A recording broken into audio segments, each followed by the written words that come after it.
Sanitary inspector రవిపై TDP MLA Ganta Srinivasa Rao రెచ్చిపోయారు. పళ్ళు రాలగొడతా రాస్కెల్ అంటూ బూతులు తిట్టాడు. గంటా కామెంట్స్ పై ప్రభుత్వ ఉద్యోగులు ఆగ్రహం వ్యక్తం చేస్తున్నారు. పళ్ళు రాలగొడతా హాస్టల్ సమస్య గోరుగొట్టు తేమైంది ఇక్కడ. పళ్ళు రాలగొడతా హాస్టల్ సమస్య గోరుగొట్టు తేమైంది ఇక్కడ. దానికి సంబంధం బోర్కి ఇక్కడ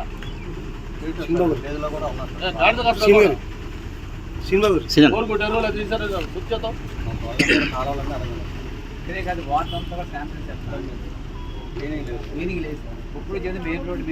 కాటి రోడ్ చెప్పాలి కదా నువ్వు కాటి అని చెప్పి ఇట్లా చేస్తావు నువ్వు దీన్ని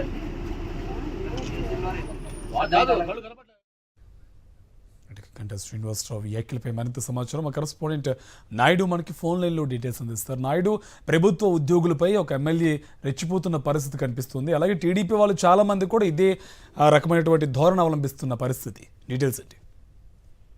కార్తీక్, కూటమి ప్రభుత్వం అధికారంలోకి వచ్చిన తర్వాత ప్రభుత్వ ఉద్యోగుల పరిస్థితి ఏ విధంగా ఉంటుంది అనే దానికి ఉదాహరణ మాజీ మంత్రి గంటా శ్రీనివాసరావు ఒక శానిటరీ ఇన్స్పెక్టర్ రవి మీద నోరు పారేసుకున్నారు. భీముల నియోజకవర్గం ఎండాల్లో ఆయన పర్యటించారు. ఈ సందర్భంగా స్థానికంగా ఉన్న ప్రజలంతా కూడా తమ సమస్యలేమీ పరిష్కారం కావడం లేదు, డ్రైనేజీ సమస్య కూడా తీరలేదు, అలాగే తాగడానికి మంచినీళ్లు కూడా లేవు అనే విషయాన్ని ఎమ్మెల్యే గంటా దృష్టికి తీసుకెళ్లారు. వాస్తవంగా కూటమి అధికారంలోకి వచ్చిన తర్వాత ఆ సమస్యలన్నింటినీ కూడా పరిష్కరించాల్సిన బాధ్యత ఉంది. ఒకవైపు సంక్షేమ పథకాలు లేవు, అభివృద్ధి కూడా ఎక్కడా జరగలేదు. ఈ నేపథ్యంలోనే ప్రజలంతా కలిసి ఆ ఎండాడ వచ్చిన గంటా శ్రీనివాసరావుని చుట్టుముట్టి అక్కడ నిలదీయడంతో ఒక్కసారిగా తన కోపాన్ని శానిటరీ ఇన్స్పెక్టర్ మీద మాజీ మంత్రి గంటా శ్రీనివాసరావు చూపించారు. ఒక్కసారిగా ఆయన మీద రెచ్చిపోయారు. సహనం కోల్పోయి పళ్ళు రాలగొడతా రాజకీయాలు అంటూ కూడా పిచ్చిదండకాన్ని మొదలు పెట్టారు. గాడిదలను కాస్తున్నారా, కళ్ళు కనిపించడం లేదా అంటూ కూడా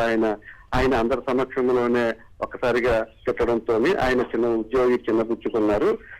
దీంతో ఉద్యోగులంతా కూడా మాజీ మంత్రి గంటా శ్రీనివాసరావు వ్యవహరించిన తీరు మీద మండిపడుతున్నారు. ఒక ఉద్యోగి మీద బహిరంగంగా ఏ విధంగా ఇటువంటి విమర్శలు చేస్తారు? ఏదైనా సమస్యలు ఉంటే సమస్యను పరిష్కరించాల్సిన బాధ్యత ప్రజాప్రతినిధిగా గంటా శ్రీనివాసరావు మీద ఉంటది. దానికి కావలసిన నిధులు కానీ లేదంటే దాన్ని పూర్తి చేయాల్సిన పరిస్థితులన్నీ కూడా ఆయన చేతుల్లోనే ఉంటాయి. అటువంటి గంటా శ్రీనివాసరావు ఒక ప్రభుత్వ ఉద్యోగి మీద బహిరంగ